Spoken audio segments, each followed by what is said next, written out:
تو سردی میں راتیں بہت بڑی ہوتی ہے، تو ہمیں جلدی ٹائم مل جاتا ہے، لہذا بہتر ہے کہ عشاء کے فرض اور وتر کو پڑھ لیں، باقی نماز کو آپ جو ہے 3 یا 4 بجے پڑھنا چاہیں تو پڑھ سکتے ہیں۔ دوسرا سوال ہے، صدقے کی نیت سے چیلوں کو پھیپڑا کھلانا کیسا ہے؟ یعنی بعض عاملین کے دیتے ہیں کہ یہ پھیپڑا ہے، یہ آپ چیلوں کو کھلا دیں۔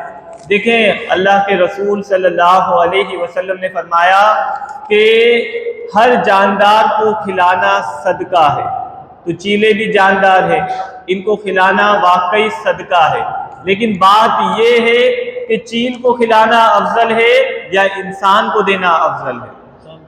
بھائی انسان افضل ہے، اشرف المخلوقات ہے، اللہ نے انسان کو جو مقام مرتبہ دیا ہے کسی اور کو نہیں دیا۔ آپ کا پڑوسی بھوکا ہو، آپ چیلوں کو کھلا رہے ہو، کہاں کی عقل مندی ہے، کہاں کی دانش مندی ہے؟ تو اللہ کے بندوں پہلے اپنے بھائیوں کو کھلاؤ۔ تو یہ جو صدقہ ہوتا ہے یہ ضروری نہیں کہ بتا کے دینا ہوتا ہے، آپ اپنے گھر میں کھانا تھوڑا زیادہ پکا لیں اور پڑوسی کو دے دیں تو یہ بھی اللہ صدقے کی صورت میں قبول فرما لیتا ہے۔ یعنی صدقہ یہ نہیں ہے کہ چیلوں کو دیں گے تو ہی ہوگا، آپ کسی غریب کو، یعنی آپ نے گوشت خریدا یا وہی پھیپڑا آپ نے کسی بھائی کو دے دیا، غریب کو دے دیا، اس نے کہا کیا ہے؟ آپ نے کہا میری طرف سے تحفہ ہے، آپ نے تحفہ کیا، اس نے قبول کیا، اللہ نے اس کو آپ کی طرف سے صدقے کی جانب سے قبول فرما لیا۔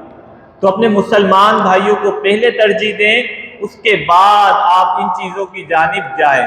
تو چیلوں کو دیں گے وہ بھی صدقہ ہے، لیکن افضل یہ ہے کہ آپ کسی مسلمان کو، بھائی کو دیں تاکہ آپ کو زیادہ اجر مل سکے۔ کوئی اور سوال؟ ہماری حضرت مجھ سے کہا تھا کہ بھائی مغرب کی نماز کے بعد جو ہے ہمارے یہاں سورۃ ملک پڑھی جاتی ہے، ایک بچہ پڑھتا ہے، تو وہ کہنے لگے بہت سارے نماز پڑھتے ہیں، ان کی نماز میں خلل واقع ہوتا ہے، تو میں نے کہا میں یہ بات ہم تک پہنچا دوں۔ بھائی کا سوال ہے، کہہ رہے ہیں کہ کسی مسجد میں مغرب کی نماز کے بعد سورۃ ملک کی تلاوت کی جاتی ہے، جب سورۃ ملک کی تلاوت ہوتی ہے تو دیگر حضرات جو ہے نماز پڑھ رہے ہوتے ہیں، تو اب یہ سورۃ ملک کی تلاوت دیگر حضرات کی نماز میں خلل کا باعث بنتی ہے، تو یہ کیسا عمل ہے؟ دیکھیں، سورۃ ملک پڑھنا مستحب ہے، یعنی باعث برکت ہے، لیکن نمازی کو پریشان کرنا یہ گناہ ہے۔ اب جب یہ دو باتوں میں ٹکراؤ ہو گیا تو اب ہمیں سورۃ ملک اس وقت پڑھنی ہے جب مسجد میں کوئی نماز نہیں پڑھ رہا ہو، اور یہ عموماً اس وقت ہو سکتا ہے جب آپ تمام نمازوں سے فارغ ہو کر، نوافل سے فارغ ہو کر جب یہ پڑھتے ہیں۔ لیکن ہم دیکھتے ہیں کہ لوگ مسجد میں آ رہے ہوتے ہیں اور باقاعدہ بار بار جو ہے نماز کی تکرار ہو رہی ہوتی ہے، تو بہتر یہ ہے کہ مائک پہ سورۃ ملک نہ پڑھی جائے، مائک کے اوپر سورۃ ملک کا اہتمام نہ کریں۔ ایک بچہ یا کوئی بھی شخص سورۃ ملک کی تلاوت کرے اور سائڈ میں بیٹھ کر کرے تاکہ نمازیوں کو اسپیس ملے اور وہ دوسری جگہ آسانی سے اپنی نماز پڑھ سکے۔ دیکھیں، نمازی کے برابر میں قرآن تیز سے پڑھنا منع ہے، تو لازمی سی بات ہے جب آپ سورۃ ملک پڑھیں گے، کیونکہ بعض مساجد میں مائک پہ پڑھی جا رہی ہوتی ہے تو نمازیوں کی نماز میں خلل پیدا ہوتا ہے، تو یہ مناسب نہیں ہے، لہذا بغیر مائک کے پڑھیں، اور جب سب نمازی نماز پڑھ چکے ہوں اس وقت سورۃ ملک کو شروع کریں۔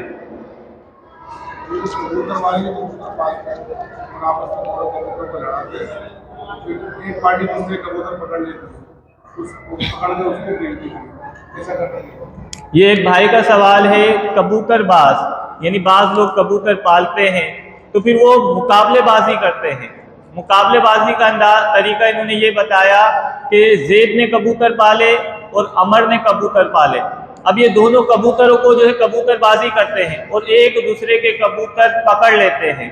اب یہ کبوتر بازی میں ایک دوسرے کے کبوتر پکڑ کے پھر جس کے ہاتھ چڑھ گئے وہ بیچ دیتا ہے، تو یہ کرنا کیسا ہے؟ یہ جوا ہے، اور اللہ کے رسول نے فرمایا جوا حرام ہے۔ تو کبوتر بازوں کا یہ طریقہ کہ کبوتر بازی کرنا، ایک دوسرے کے کبوتر کو جو ہے ہتھیا لینا، قابو پا لینا، پھر بیچ دینا، یہ جوا کہلائے گا۔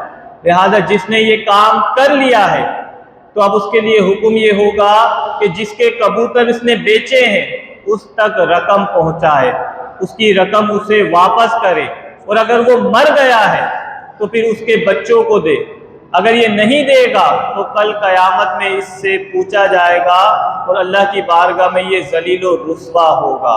تو یہ جوا ہے، جوئے کو اللہ نے قرآن اور حدیث میں منع کیا ہے۔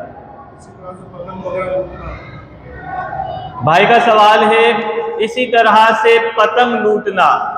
اب دیکھیں پتنگ کی دو طریقے ہیں، پتنگ کے اندر کوئی اگر جوا کھیلتا ہے، یعنی ایک پارٹی ادھر آ گئی پتنگ کی، ایک پارٹی ادھر آ گئی، اب وہ جوا کھیل رہے ہیں، جو جس کے پیج کاٹے گا، جو جیت جائے گا